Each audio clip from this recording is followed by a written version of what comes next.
جی السلام علیکم عزیز طلباء اور طالبات، امید ہے کہ آپ سب خیریت سے ہوں گے۔ آ، ہم نے جماعت دہم کی نظم نمبر 3 میدان کربلا میں گرمی کی شدت جو ہے وہ شروع کی تھی، تو اس کے پہلے 11 اشعار ہم کر چکے ہیں، اور پہلی ویڈیو میں پہلے 11 اشعار کی تشریح اور مفہوم جو ہے وہ بتایا گیا تھا۔ تو آج جو ہے وہ ہم 12 سے 18 جو اشعار ہیں 12 سے لے کر 18 تک ان کو کریں گے۔ تو بڑھتے ہیں جی آج کے ٹاپک کی طرف۔ اس میں شعر نمبر 12، 13، 14، 15، 16، 17 اور 18، تو اس طرح یہ 7 اشعار ہیں، ان کی تشریح اور مفہوم اور میننگ جو ہے وہ آج ہم کریں گے۔ پہلا شعر ہے آج کا، جو کہ شعر نمبر 12 ہے۔ گرمی یہ تھی کہ زیست سے دل سب کے سرد تھے، پتے بھی مثل چہرہ مدکوک زرد تھے۔ گرمی یہ تھی کہ زیست کے معنی ہیں زندگی، اور دل سرد ہو جانا کے معنی ہیں مایوس ہو جانا یا مایوسی کا اظہار کرنا۔ پتے بھی مثل چہرہ مدکوک زرد تھے، مثل کہتے ہیں مانند کو یا کی طرح، کیونکہ یہ حرف تشبیہ ہے، اور اس شعر میں صنعت تشبیہ جو ہے علم بیان کی جو صنف قسم ہے تشبیہ، اس کو استعمال کیا گیا ہے۔ مثل کے معنی مانند یا کی طرح۔ چہرہ مدکوک کہتے ہیں دق کا مریض، دق کہتے ہیں ٹی بی کو، تو چہرہ مدکوک سے مراد دق کے مریض کا چہرہ، یعنی ٹی بی کے مریض کا چہرہ۔ زرد کے معنی ہے پیلا۔ تو مفہوم اس کا دیکھیں کہ قیامت خیز گرمی سے سب کے دل زندگی سے مایوس ہو چکے تھے، درختوں کے پتے دق کے مریض کے چہرے کی طرح زرد ہو چکے تھے، یعنی پیلے ہو چکے تھے۔ اہم نکات جو ہیں اس شعر میں جو قابل تشریح ہیں یا جن کی وضاحت جو ہے وہ ضروری ہے، اس میں پہلی چیز تو یہ ہے کہ گرمی ہے، یعنی میر انیس نے جیسا کہ اس مرثیے میں میدان کربلا میں جنگ کے روز پڑنے والی گرمی کی شدت کا جو ہے وہ مضمون بیان کیا ہے، اور وہی احوال انہوں نے اس میں بیان کیا ہے۔ تو اس لیے جو ہے وہ میر انیس بیان کرتے ہیں کہ میدان کربلا میں جنگ کے روز گرمی کی شدت، حدت یا درجہ حرارت اس قدر زیادہ تھا کہ انسان جو ہے وہ، بلکہ انسانوں کے علاوہ جس طرح کی بھی مخلوق تھی اس وقت، اس دن جو ہے وہ میدان کربلا میں، وہ گرمی کی اس شدت سے تنگ تھی۔ گرمی کی اس شدت نے ان کا جینا محال کر رکھا تھا۔ یوں سمجھیے کہ وہ گرمی سے اس قدر جو ہے وہ اکتا چکے تھے، بیزار ہو چکے تھے کہ ان کے دل جو ہے وہ زندگیوں سے ہی مایوس ہو چکے تھے، وہ گویا زندگی کے جو ہے وہ طلبگار ہی نہ رہے تھے۔ تو اس قدر جو ہے وہ گرمی نے ان کا برا حال کر رکھا تھا کہ وہ لوگ زندگی سے ہی دل برداشتہ ہو چکے تھے۔ دوسرے مصرعے میں انہوں نے تشبیہ کا جو ہے وہ استعمال کرتے ہوئے درختوں کے پتوں کو جو ہے وہ ٹی بی کے مریض کے چہرے کی طرح پیلے قرار دیا ہے۔ کہتے ہیں کہ میدان کربلا میں جنگ کے روز پڑنے والی دھوپ اور گرمی کی وجہ سے درختوں کے پتے اس قدر متاثر تھے کہ ان کا رنگ جو ہے وہ سبز سے زرد ہو چکا تھا، پیلا ہو چکا تھا، اور اتنا پیلا، اتنا زرد جس طرح ٹی بی کے مریض کا چہرہ پیلا ہوتا ہے۔ تو اس میں تھوڑی سی مماثلت ہے تشبیہ کی، کہ جس طرح ایک ٹی بی کا مریض جو ہے اس کے اندر خون کی قلت ہو جاتی ہے اور اس کے چہرہ جو ہے وہ پیلا اور زرد ہوتا ہے، تو انہوں نے درختوں کے پتوں کو جو ہے وہ ٹی بی کے مریض کے چہرے سے جو ہے وہ تشبیہ دی ہے۔ تو یہ ایک تشبیہ کا جو ہے وہ اس میں انہوں نے استعمال کیا ہے۔ تو بنیادی طور پر میر انیس نے جو ہے وہ اپنی جو ہے وہ تشبیہ کا جو استعمال کرتے ہوئے اس مرثیے میں جو ہے وہ اس کا استعمال کرتے ہوئے اس مرثیے میں بڑی خوبصورتی سے جو ہے وہ اس کے منظر کشی کی ہے کہ گرمی کی وجہ سے جو ہے وہ لوگوں کے حالات کیا تھے، اور کس طرح جو ہے وہ زندگی سے تنگ تھے، اور کس طرح وہ زندگی سے بیزار ہو چکے تھے۔ ایک شاعر نے جو ہے وہ متبادل اسی جو ہے وہ منظر کی جو ہے وہ اس طرح سے تصویر کشی کی ہے. کہتے ہیں لو کی تپش سے پھول سبھی مرجھا گئے، پتے تھے زرد برگ و بار بھی کملا گئے. تو یہ متبادل ہے، یہ آپ اس میں لکھ سکتے ہیں. نمبر 13 ہے جی. اس کے بعد شیر اٹھتے تھے نہ دھوپ کے مارے کچھار سے، آہو نہ منہ نکالتے تھے سبزہ زار سے. کچھار کے معنی ہیں جی شیر کے رہنے کی جگہ، شیر کی رہائش غار جو ہے. آہو کے معنی ہیں ہرن کے. سبزہ زار کہتے ہیں ہرے بھرے میدان یا ہریالی. مفہوم یہ ہے کہ سخت گرمی کی وجہ سے شیر اپنی کچھاروں تک محدود ہو چکے تھے، جبکہ ہرن گرمی سے بچنے کے لیے ہرے بھرے میدانوں تک محدود ہو چکے تھے. اس میں اہم نکات کیا ہیں جو قابل وضاحت ہیں یا قابل تشریح ہیں؟ اس میں پہلا ہے شیروں کا کچھار سے نہ اٹھنا. دیکھیں اگرچہ ان چیزوں کا تعلق جو ہے وہ اس روز جو ہے وہ میدان کربلا سے نہیں ہے، کیونکہ وہ صحرا کا علاقہ تھا اور وہاں جو ہے وہ اس طرح کی چیزوں کا یا درندوں کا یا جانوروں کا ہونا جو ہے وہ ایک بھیمانی چیز ہے. لیکن میر انیس نے جو ہے وہ ایک اپنے تخیل کی بنا پر جو ہے اپنے فن کا جو ہے وہ استعمال کرتے ہوئے منظر کشی کی ہے. کہ کہتے ہیں کہ میدان کربلا میں جنگ کے روز پڑنے والی گرمی اس قدر زیادہ تھی، شدت کی تھی، کہ شیروں جیسے جو درندے خونخوار جانور تھے وہ عام حالات میں تو جنگل کا چپا چپا چھان مارتے ہیں شکاروں کی تلاش میں یا شکار کی تلاش میں، اور انہیں گرمی سردی کی کوئی کچھ پرواہ نہیں ہوتی، اور وہ ہر وقت جو ہے وہ جنگل میں شیروں کی اس کی شکاروں کی تلاش میں مارے پھرتے ہیں. لیکن اس روز اس قدر شدت کی گرمی تھی کہ شیروں نے بھی اپنے آپ کو اس گرمی کے اثرات سے بچانے کے لیے جو ہے وہ اپنے آپ کو غاروں تک محدود کر رکھا تھا. وہ غاروں سے باہر منہ نہیں نکالتے تھے، یعنی اپنی کچھار سے باہر نہیں نکلتے تھے. ان کے لیے گرمی سے بچنے کا ایک واحد طریقہ یہی تھا کہ وہ اپنی کچھاروں میں ہی بیٹھے رہیں، باہر نہ نکلیں. نہیں تو باہر نکلیں گے تو گرمی جو ہے یا دھوپ انہیں جلا کر جو ہے وہ بھسم کر دے گی. اس کے بعد ہے جی ہرنوں کا سبزہ زاروں سے منہ نہ نکالنا. یہ بھی ایک دوسری وجہ ہے، ایک دوسرا جو ہے وہ دوسرے اثرات ہیں جو کہ ہرنوں پر مرتب ہوئے گرمی سے. تو میر انیس جو ہے وہ ہرنوں کے پر جو ہے وہ مرتب ہونے والے گرمی کے اثرات کا اس میں ذکر کرتے ہیں کہ ہرن جو ہے وہ اگرچہ ایک پھرتیلا جانور ہے، سبزہ زاروں میں ہرے بھرے جنگلات میں چرتا پھرتا ہوا اور چلتا پھرتا ہوا دکھائی دیتا ہے. ہر وقت جو ہے وہ جنگل میں وہ بھی ٹہلتا ہوا جو ہے وہ چوکڑیاں بھرتا ہوا دکھائی دیتا ہے. لیکن اس روز ہرنوں نے بھی اپنے آپ کو گرمی کے اثرات سے محفوظ بنانے کے لیے خود کو سرسبز جو ہے وہ میدانوں تک یا سرسبز جو ہے وہ کھیتوں تک، سبزہ زاروں تک ہی محدود کر لیا تھا، کیونکہ وہ چھاؤں میں بیٹھے رہتے تھے، پتوں کی اوٹ میں یا ہریالیوں میں بیٹھے رہتے تھے، جس سے ان کو گرمی سے جو ہے وہ ان کا بچاؤ ممکن تھا. تو ان کے ہاں یہی طریقہ تھا گرمی سے بچاؤ کرنے کے لیے، لہٰذا انہوں نے یہی طریقہ اپنا رکھا تھا کہ وہ سبزہ زاروں تک ہی محدود رہیں.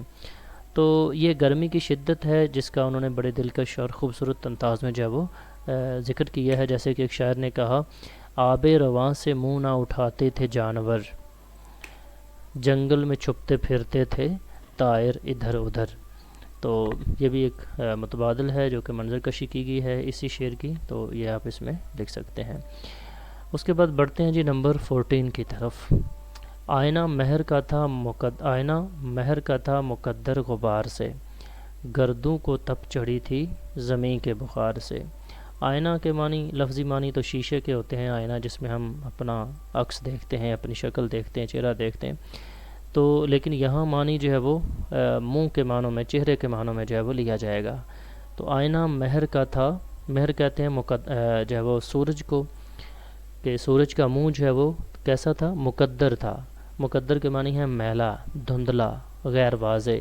ایک مقدر کاف نقطے والوں کے ساتھ ہوتا ہے، تو وہ اس مقدر کے معنی قسمت یا مقدر کے یا بخت کے ہوتے ہیں، لیکن یہ مقدر کے معنی ہے میلا یا غیر واضح یا دھندلا. غبار کہتے ہیں گرد و غبار کو، مٹی، ڈسٹ، گرد و غبار. گردوں کو تپ چڑھی تھی زمیں کے بخار سے. گردوں آسمان کو کہتے ہیں. تو تپ چڑھنا، حرارت ہونا، بخار ہونا، ٹھیک ہے، گرمی ہونا، اور بخار کے معنی بھی درجہ حرارت کے ہیں۔ تو اس کا مفہوم کیا ہے؟ سورج کا چہرہ گرد و غبار کی وجہ سے دھندلا چکا تھا اور آسمان بھی زمین کی حرارت کی وجہ سے تپ چکا تھا۔ اس میں اہم جو نکات جو ہیں، جو قابل تشریح ہیں، وہ دیکھتے ہیں۔ مہر کا آئینہ، یعنی سورج کا جو منہ تھا، جو چہرہ تھا، وہ کیسا ہو چکا تھا؟ مقدر ہو چکا تھا، دھندلا، غیر واضح ہو چکا تھا۔ اب یہ ایک بڑا خوبصورت منظر جو ہے وہ میر انیس نے بیان کیا ہے کہ کہتے ہیں کہ اس روز گرم لو کی وجہ سے یا آندھیوں کی یا طوفان کی وجہ سے جو مٹی اور گرد تھی، جو ڈسٹ تھی، وہ جو ہے وہ ہر طرف اڑ رہی تھی اور وہ آسمان کو اپنی گرفت میں لے چکی تھی، جس کی وجہ سے آسمان جو ہے وہ اس مٹی اور گرد سے جو ہے وہ اٹا ہوا معلوم ہوتا تھا یا اٹا ہوا تھا۔ اس گرد کے اڑنے کی وجہ سے آسمان پر جو ہے وہ مٹی یا گرد کی لیر یا طے اس قدر زیادہ تھی کہ سورج جو ہے اس کا چہرہ دھندلا چکا تھا، وہ غیر واضح ہو چکا تھا، بالکل دھندلا اور غیر واضح تھا۔ تو بالکل یہ عام حالات میں بھی اگر آپ دیکھیں تو یہ منظر یا یہ مناظر جو ہے وہ عام حالات میں بھی ہم دیکھتے ہیں، جس کا تصور یا خیال یا تخیل جو ہے وہ میر انیس نے اس شعر میں بیان کیا۔ جب کبھی گرمیوں کے موسم میں جو ہے وہ آندھیاں چلتی ہیں یا گرم لو کی وجہ سے گرد و غبار اور مٹی جو ہے وہ اڑتی ہے، تو بعض اوقات ہم دیکھتے ہیں کہ آسمان دھندلا ہو جاتا ہے، سورج کی روشنی جو ہے وہ بالکل مدھم اور ڈم ہو جاتی ہے، بالکل دکھائی نہیں دے رہا ہوتا سورج، اور دے بھی تو بہت دھندلا سا۔ تو یہ وہی منظر ہے جو میر انیس نے یہاں بیان کیا۔ تو کہتے ہیں کہ اس روز جو ہے وہ گرم لو اور کی وجہ سے، ہوا کی چلنے کی وجہ سے آسمان جو ہے وہ دھندلا، اس پر گرد و غبار جو ہے وہ چڑھا ہوا تھا اور جس کی وجہ سے سورج کا چہرہ جو ہے وہ دھندلا چکا تھا۔ دوسرا مصرع ہے، گردوں کو تپ چڑھی تھی زمین کے بخار سے۔ کہتے ہیں کہ اس قدر شدت کی گرمی اور دھوپ جو ہے وہ برس رہی تھی کہ جس کی وجہ سے آسمان جو ہے نہ صرف وہ تپ چکا تھا، وہ گرم ہو چکا تھا، بلکہ ان اثرات نے یا اس دھوپ نے زمین کو جو ہے وہ اس قدر گرم کر رکھا تھا، یوں معلوم ہوتا تھا کہ گویا زمین کو بھی جو ہے وہ بخار ہو چکا ہے یا وہ بھی گرم ہو چکی ہے یا اس سے بھی درجہ حرارت اس کا بھی بڑھ چکا ہے۔ تو یہ ایک مبالغہ رہی ہے جس کا انہوں نے ذکر کیا۔ یہ ایک ویسے حقیقت ہے کہ گرمی کے دنوں میں جو ہے وہ یقیناً زمین بڑھتی ہے، اس کا درجہ حرارت بڑھتا ہے، یعنی اس کا وہ گرم ہوتی ہے، لیکن اس قدر شدت جو ہے وہ جس قدر میر نے بیان کی ہے تو یہ مبالغہ رہی ہے جس کا انہوں نے ذکر کیا ہے۔ اس کے بعد ہے جی شعر نمبر 15 ہے جی، گرمی سے مضطرب تھا زمانہ زمین پر، بھن جاتا تھا جو گرتا تھا دانہ زمین پر۔ تو یہ بھی مبالغہ رہی ہے، اس میں بھی انہوں نے مبالغہ کا فن جو ہے وہ انتہا درجے تک جو ہے وہ استعمال کیا ہے۔ میننگ پہلے دیکھتے ہیں۔ مضطرب کے معنی ہیں بے چین، بے سکون، بے آرام۔ بھن جانا، جل جانا، ٹھیک ہے، باقی جو ہے وہ اس میں کوئی مشکل لفظ نہیں ہے۔ اس کا مفہوم ہے کہ گرمی کی وجہ سے زمین پر لوگ بے چین تھے اور گرمی کی وجہ سے زمین اتنی گرم تھی کہ اگر کوئی دانہ بھی زمین پر گر جاتا تو وہ بھن جاتا تھا۔ اہم نکات اس میں کیا ہیں؟ گرمی ہے جس کا انہوں نے ذکر کیا، بڑی شدت کے ساتھ جو ہے وہ اس کا انہوں نے جو ہے وہ بیان کیا ہے، اور اس کے بعد زمانے کا مضطرب ہونا، یہ ایک قابل وضاحت یا قابل تشریح جو ہے وہ ایک لفظ ہے۔ کہتے ہیں کہ میدان کربلا میں جنگ کے روز پڑنے والی گرمی کی شدت یا حدت یا اس کا جو ہے وہ اس کی شدت اس قدر زیادہ تھی کہ زمین پر موجود ہر طرح کے جانور جو تھے، ہر طرح کے جاندار یا چرند پرند، زمانے میں اصل میں ہر طرح کی مخلوق آ جاتی ہے، بے جان بھی اور جاندار بھی، جس میں انسان ہیں، جانور ہیں، پرندے ہیں، درخت ہیں، پہاڑ، بیابان، زمین، صحرا، ریگستان، دریا، سمندر، سب کچھ جو ہے یہ زمانے میں آتا ہے۔ تو کہتے ہیں کہ اس روز اس قدر شدت کی گرمی تھی کہ زمین پر موجود ہر چیز جو جاندار ہو یا بے جان ہو وہ گرمی کی وجہ سے بالکل جو ہے وہ شدت سے اضطراب کی حالت میں تھی، شدید اضطراب کی حالت میں تھی، ٹھیک ہے، اور انہیں کسی لمحے سکون یا آرام میسر نہیں تھا، گویا ان کی جان کو بنی ہوئی تھی کہ خدایا کسی طرح ہمیں اس گرمی کے عذاب سے جو ہے وہ باہر نکالو۔ تو یہ ایک کیفیت ہے، اگرچہ ایسا جو ہے وہ نہیں تھا، لیکن گرمی کی شدت ایک حقیقت ہے جس کا جو ہے وہ ہم ذکر جو ہے وہ سنتے بھی ہیں اور کرتے بھی ہیں، لیکن اس قدر جو ہے وہ اگرچہ حالات وہاں نہیں تھے، لیکن میر انیس نے جو ہے وہ اس کو مبالغہ رائی کے ذریعے تھوڑا سا بڑھا کر بیان کیا۔ دوسرا مصرع ہے جی، بھن جاتا تھا جو گرتا تھا دانہ زمین پر۔ یہاں انہوں نے پھر مبالغہ رائی کو استعمال کیا ہے اور کہتے ہیں کہ روزے جنگ جو ہے وہ قیامت خیز گرمی کی وجہ سے زمین اس قدر گرم ہو چکی تھی کہ اگر کوئی دانہ جو ہے وہ گر جاتا، کوئی اناج کا دانہ جو ہے وہ زمین پر گر جاتا تو وہ گرتے ساتھ ہی جل جاتا تھا، بھن جاتا تھا، بالکل اس طرح جس طرح عام دنوں میں آگ جلا کر جو ہے وہ دانے بھنے جاتے ہیں۔ تو اس روز جو ہے وہ زمین پر جو ہے وہ گرنے والا اناج کا دانہ اسی وقت جل جاتا تھا۔ مبالغہ رائی ہے، انہوں نے ایک گرمی کی شدت یا اس کے اثرات کو جو ہے وہ ایک اپنے دلکش انداز میں جو ہے وہ بیان کیا ہے، جو کہ ان کا ایک فن ہے، تو مبالغہ رائی جو ہے وہ انہوں نے اس میں استعمال کی ہے۔ ایک شاعر ایک اور طرح سے ایک جو ہے وہ اس کی وضاحت کرتے ہیں، کہتے ہیں ایک دو نہیں سبھی کی حالت خراب تھی، گرمی وہ تھی کہ ساری خلقت نہ ڈھال تھی۔ تو یہ ایک متبادل ہے، یہ آپ اس میں لکھ سکتے ہیں تشریح میں۔ نمبر 16 ہے جی، گرداب پر تھا شعلہ جوالہ کا گماں، انگارے تھے حباب تو پانی شرر فشاں۔ گرداب کہتے ہیں بھنور کو، بھنور یا چکر، آپ نے کبھی پانی کو جو ہے وہ نیچے اترتے ہوئے دیکھا ہوگا کہ وہ ایک سوراخ بنا کر جو ہے وہ اس طرح اس کے ارد گرد گھومتا ہوا جو ہے وہ نیچے جا رہا ہوتا ہے، تو اس کو گرداب کہتے ہیں۔ شعلہ جوالہ کہتے ہیں آگ کا گولا، ٹھیک ہے، آگ کا گولا یا آگ کی گیند کہہ سکتے ہیں، بال جو ہوتی ہے۔ گماں کہتے ہیں خیال کو، انگارے کوئلوں کو کہتے ہیں، حباب کے معنی بلبلے، اور پانی شرر فشاں، شرر فشاں کا مطلب ہوتا ہے آگ پھیلاتا ہوا یا آگ کی طرح گرمی پھیلاتا ہوا، گرم پانی۔ مفہوم ہے جی کہ گھومتے ہوئے یا چکر کھاتے ہوئے پانی پر آگ کے گولے کا گمان ہوتا تھا، اور بلبلے کوئلے معلوم ہوتے تھے جبکہ پانی آگ پھیلا رہا تھا۔ اہم نکات اس میں کیا ہیں جی؟ گرداب، پہلی چیز یہ ہے کہ گرداب کا تصور یا خیال یا اس کو دیکھنا یا اس کو سمجھنا کہ گرداب کیا ہے یہ ضروری ہے۔ تو میر انیس جو ہے وہ میر انیس کا تخیل جو ہے اس میں اب ایک کہیں سے اترتا ہوا پانی جو ہے اس کا پانی کا گھومنا جو ہے یا اس کا چکر کاٹتے ہوئے نیچے اترنا، یہ ان کے تخیل پر سوار ہے، اور میر کا تخیل جو ہے وہ اب اس گرداب کا تصور جو ہے وہ ذہن میں لیے ہوئے ہے۔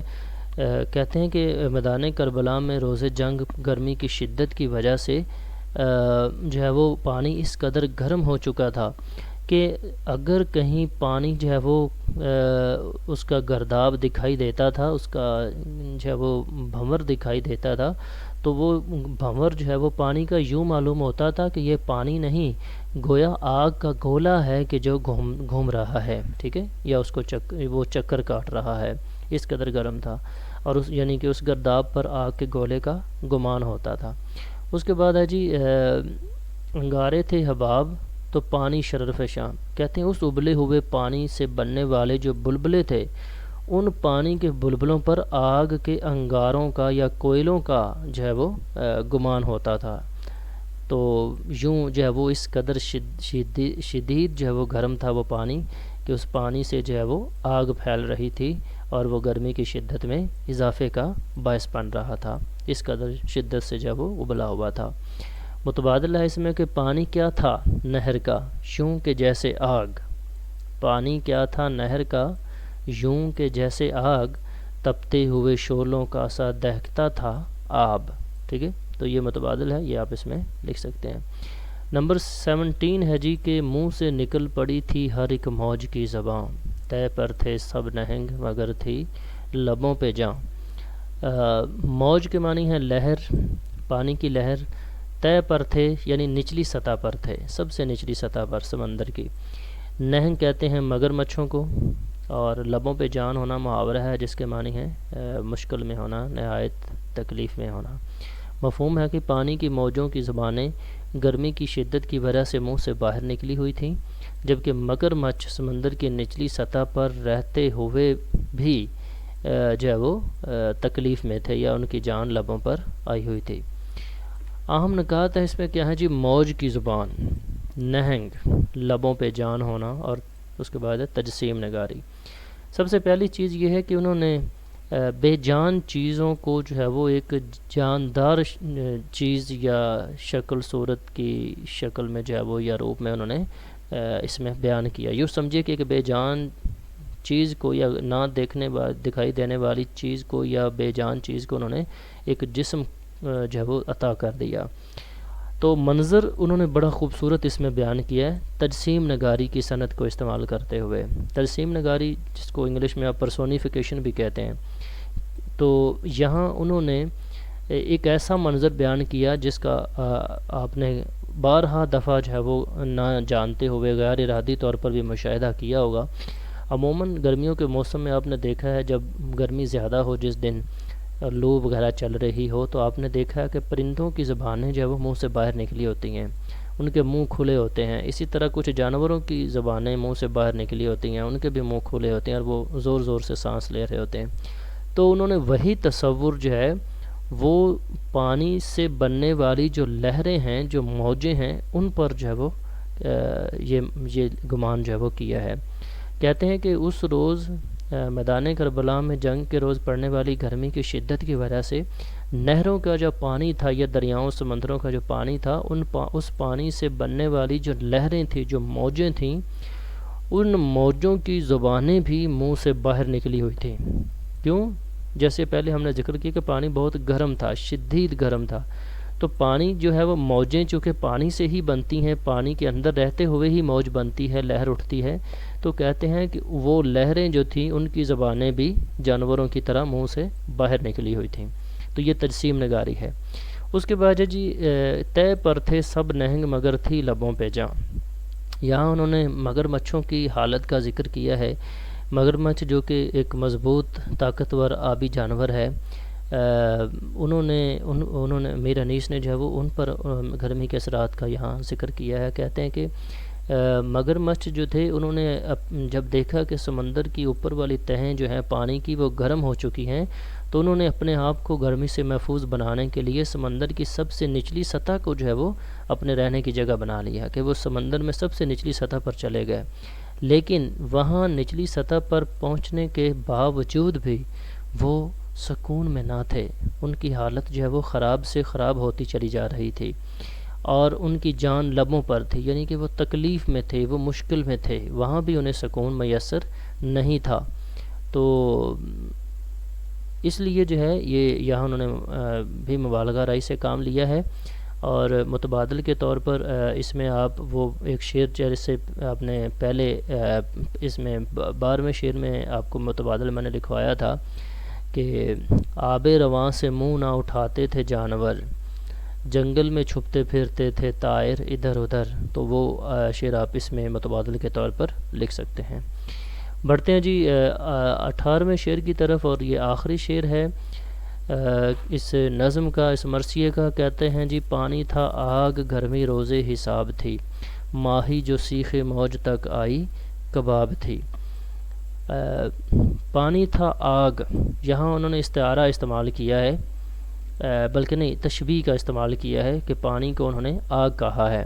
پانی تھا آگ، گرمی روزے حساب تھی. روزے حساب سے مراد روزے حساب سے مراد قیامت کے دن کی طرح، حساب کے دن کی طرح.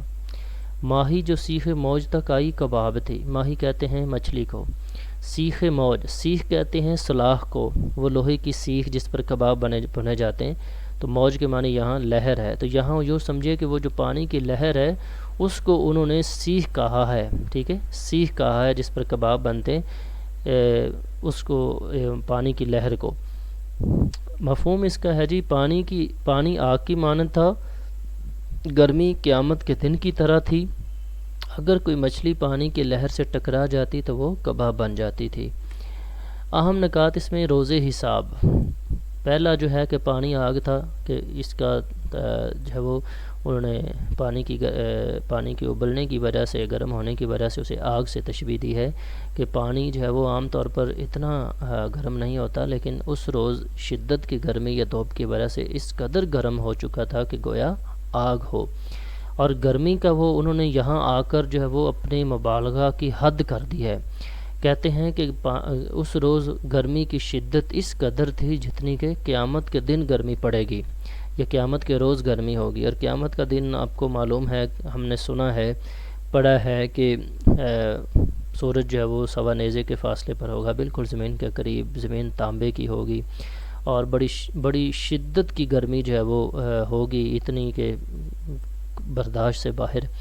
تو یہاں انہوں نے کہا کہ انہوں نے یوں سمجھیے کہ مبالغے کی اخیر کر دی ہے، کہتے ہیں کہ قیامت والے دن جیسی گرمی جو ہے وہ اس روز میدان کربلا میں پڑ رہی تھی۔ تو دوسرے مصرعے میں کہتے ہیں ماہی جو سیخ موج تک آئی کباب تھی، کہتے ہیں کہ یہاں بھی انہوں نے یوں سمجھے تجسیم نگاری کا استعمال کیا ہے، مبالغہ آرائی کا بھی استعمال کیا ہے، لیکن یہ تجسیم نگاری ہے دوسرے مصرعے میں کہ ماہی جو سیخ موج تک آئی کباب تھی۔ عام حالات میں آپ نے دیکھا ہوگا سلاخوں کے اوپر، سیخوں کے اوپر کباب بھنے جاتے ہیں، بڑی خوشبو آتی ہے، اور آپ نے گاہے بگاہے جو ہے وہ بازاروں سے گزرتے ہوئے دیکھے ہیں۔ تو یہاں انہوں نے وہی تصور کیا، کہتے ہیں کہ وہ جو پانی سے بننے والی لہریں جو تھیں، موجیں جو تھیں، وہ اس قدر گرم ہو چکی تھیں کہ وہ جو ہے وہ کباب بنانے والی سلاخوں کا کام کر رہی تھیں، اور اگر کوئی مچھلی جو ہے وہ چلتی ہوئی، تیرتی ہوئی کسی جو ہے وہ موج سے، کسی لہر سے ٹکرا جاتی تھی تو وہ بھن کر کباب ہو جاتی تھی، ٹھیک ہے، بھن کر کباب بن جاتی تھی۔ تو اس قدر وہ پانی گرم تھا، اور اس گرم پانی سے بننے والی جو لہریں تھیں، جو موجیں تھیں، وہ سیخوں کا کام کر رہی تھیں، اور وہ مچھلیوں کو جو ہے وہ بھن کر کباب بنا رہی تھیں۔ تو اس قدر جو ہے وہ گرمی کی شدت تھی۔ تو یہ تھا بیٹے آخری شعر، اور اس کے ساتھ ہی جو ہے یہ نظم اپنے اختتام کو پہنچی۔ امید ہے کہ آپ کو اس کی پراپر جو ہے وہ مناسب سمجھ آ گئی ہوگی، اور آپ اس کی آپ آسانی سے تشریح کر سکیں گے۔ پیٹرن اس کا بیٹے وہی ہے جو اس نظم کے جو پہلا پارٹ تھا اس میں آپ کو میں نے پہلے شعر کی تشریح جو ہے وہ پراپر دکھائی بھی تھی، اور بتایا بھی تھا کہ اس کی تشریح آپ نے اس نظم کی آپ نے اس طرح کرنی ہے، اس کا کوئی بھی شعر آ جائے۔ تو اس کے مشقی سوالات کی طرف چلتے ہیں۔ پہلا سوال ہے جی، میر انیس نے پہلے بند میں زبان کو کس چیز سے تشبیہ دی ہے؟ تو میر انیس نے پہلے بند میں زبان کو شمع سے تشبیہ دی ہے، یا شمع کے جلنے سے تشبیہ دی ہے۔ اس کے بعد ہے جی دوسرے بند میں نہر کے لب سے کیا مراد ہے؟ تو دوسرے بند میں میر انیس نے نہر کے لبوں سے مراد نہر کے کنارے مراد لیے ہیں، جن سے پانی خشک ہو چکا تھا، یہ جو پانی سے خشک ہو چکے تھے۔ تیسرا سوال ہے جی، شاعر کے مطابق دریائے فرات کے پانی پر دھوپ کا کیا اثر ہوا؟ دریائے فرات کے پانی پر دھوپ کا یہ اثر ہوا کہ وہ پانی کھولا ہوا تھا، ابلا ہوا تھا۔ اگلا سوال ہے جی، شاعری میں میر انیس کی وجہ شہرت کیا ہے؟ تو میر انیس کی وجہ شہرت مرثیہ نگاری ہے، جس کا ذکر انہوں نے اپنے اس میں بھی کیا، جو ہے وہ تعارف میں بھی، کہ عمر گزری ہے اسی دشت کی سیاہی میں، پانچویں پشت ہے شبیر کی مداحی میں۔ اور اگلا سوال ہے جی، حید کے اعتبار سے اس نظم یعنی میدان کربلا میں گرمی کی شدت کو ہم کیا کہیں گے؟ تو حید کے اعتبار سے یہ مسدس ہے۔ اور پھر ہے جی، الفاظ لگا کر خالی جگہ پر کرنی ہے۔ پتھر پگھل کر کیا ہو گئے تھے؟ موم ہو گئے تھے۔ مسدس کا ہر بند کتنے مصروں پر مشتمل ہوتا ہے؟ جی 6 مصروں پر۔ گرمی کی شدت سے پھولوں کا رنگ کیسا ہو گیا تھا؟ زرد ہو چکا تھا۔ اور شاعر نے درخت کے جلنے کو تشبیہ دی ہے کس سے؟ چنار کے، ٹھیک ہے۔ تو آج کے لیے اتنا ہی بیٹے، امید ہے کہ آپ کو سمجھ آئی ہوگی، اور انشاءاللہ جو ہے وہ باقی جو ہے وہ ہم یہیں سے آگے جو ہے وہ اس سلسلہ جاری رکھیں گے. اپنا خیال رکھنا. اللہ